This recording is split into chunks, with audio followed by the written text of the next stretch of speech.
The sirens hit first, flashing red and blue across the mist of my lake. I was still holding my fishing rod when the deputies stepped out of their cars.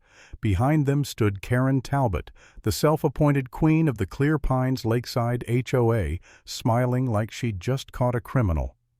"That's him," she shouted. "He's trespassing on HOA water."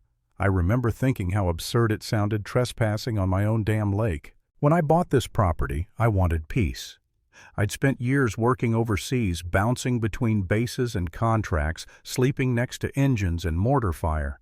All I wanted was stillness, a quiet dock, a mug of coffee, and the sound of a fishing line sliding into water at dawn. I hung up private property signs big enough to see from space, put cameras on the boathouse, and thought that was enough. Turns out in this town, peace has a price, and her name was Karen. That first morning she came rolling up in her little white golf cart, blonde helmet hair locked in place, HOA emblem stamped on the side like it meant something. She didn't even say hello, just pointed her phone at me and started snapping pictures. "This is restricted water. You can't fish here," she barked. I waved her off. "Private property. Move along." She didn't. She just stared, muttered into her phone, and sped off. 15 minutes later, the cops arrived. I showed them my deed, my topographic map, even the live feed from the camera that caught her driving right up to my boundary. The deputy compared the lines, nodded, and said, "Everything looks in order, Mr. Bryson." Karen's smile cracked. "This isn't over," she hissed before peeling off. I should have known then she meant it. 3 days later, a letter showed up, thick, cream-colored paper gold, HOA seal on the front. It accused me of violating environmental regulations and operating an unauthorized dock. According to their map, one I'd never seen before, a corner of my lake magically belonged to them. Except it didn't. I drove straight to the county office and pulled the official survey. My property line was clean. The HOA's version was a forgery. I sent everything to my lawyer, Darlene Cates, a 5'0" pit bull in heels. She called me back within an hour. They forged a map, she said. "That's not overreach, that's fraud." That night, I started getting emails. Strangers accusing me of polluting their community lake. Someone called me a hazard to wildlife. Another said I was lowering property values. I hadn't even met these people, but somehow I was the villain in a story Karen was writing. Then came the note taped to my mailbox in red marker. "Remove the illegal pier or face HOA action." No name. Just the HOA logo at the bottom, like it was supposed to scare me. I sat by the dock that evening watching the sun dip behind the trees, wondering what kind of person spends their life inventing enemies. I thought about packing up, selling the place, starting fresh somewhere without neighbors who worship rules. For a few minutes, I almost believed it wasn't worth it. Maybe I was the problem, too stubborn, too proud. But then I remembered who I used to be. I'd built airstrips under fire, patched up engines with duct tape in war zones. You don't walk away because someone yells louder, so I stayed.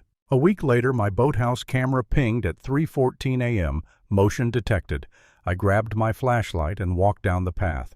There, standing on my dock, was a man in a dark vest, with a Clear Pines security patch shining his light into the water like he owned the place. "Can I help you?" I called out. He straightened, clipboard in hand, trying to look official. "Routine inspection," he said. "HOA compliance check." "Not on my property, you're not." He insisted the HOA had jurisdiction. I told him he had about 30 seconds to get off my dock before it stopped being a conversation. I hit record on my phone. "State your name," I said. He mumbled something, started backing up, but not fast enough. I dialed 911. When the deputies arrived, it was the same officer from before. He took one look at the guy and sighed. "You're trespassing, pal. Hands where I can see 'em." They cuffed him right there, flashlight still swinging. In his folder were HOA forms with my name scribbled across the top. Forged again. I figured that would be the end of it. I was wrong. By sunrise, my phone blew up. Texts, calls, voicemails. "You'll regret what you did to Martin," one said. "Stay on your side of the lake." Someone plastered red flyers along my road violator on Lot 18B. Residents remain vigilant. That afternoon I found my mailbox smashed and a dead fish pinned to my driveway with a note. "Hope the next one chokes you." It stopped being annoying and started being dangerous. I met with the sheriff again, filed reports, added cameras every 50 feet. The next week, a man from the county land registrar showed up. Eric Woodson. Seemed decent just doing his job. He said the HOA had filed an application to expand their boundary to include part of my lake, citing historic maintenance rights. I almost laughed. Then I didn't. Because that's how they do it, bury you in paperwork until the lie becomes the truth. Darlene dug deeper. Turned out Karen had filed 7 similar applications since 2019. Each time she'd used outdated surveys or fake environmental zones to justify annexing land. In 3 cases, people gave up and sold. In one, the HOA paid hush money.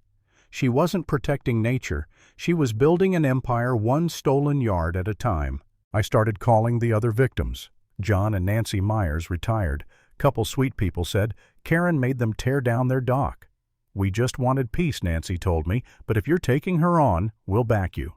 That was the first time I realized I wasn't fighting alone. Still, the harassment kept coming. Fake newsletters, doctored photos, neighbors driving by slow with their windows down. I barely slept.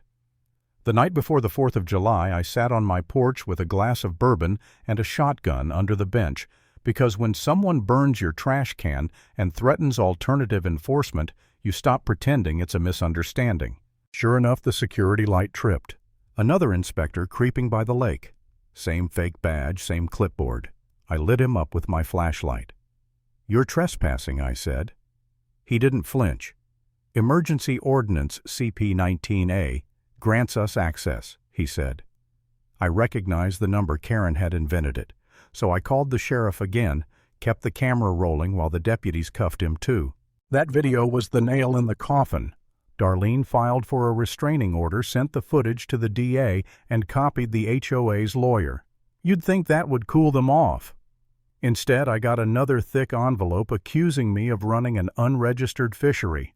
I laughed so hard I nearly spilled my coffee. They wanted to drain me legally, financially, mentally. So I went public. A young reporter named Wash Grace Whitaker came out to the ranch. I showed her everything, the maps, the emails, the trespassing footage, even the dead fish note. She aired the story that evening. HOA claims man's private lake, as their own county records say otherwise. Within hours, my inbox exploded. Other homeowners came forward. Turns out Karen's empire wasn't just my problem, it was everyone's. A few days later, the sheriff's cruiser pulled up to Karen's house. She wasn't arrested, not yet, but she got served official summons. I was listed as lead plaintiff. 3 others joined me. By the time we reached court, we had a dozen. The day of the hearing, I walked into that beige, windowless courtroom with Darlene by my side. Karen sat across the aisle, hair-frazzled, eyes bloodshot. No golf cart, no sunglasses, no power. Just another defendant trying not to sink. The judge listened as the prosecution laid it all out. 911 call, forged maps, midnight inspections. They played the recording of Karen shouting, "He's stealing our fish," over the courtroom speakers. People actually laughed. Then Ellis Green, the man who sold me the property, took the stand.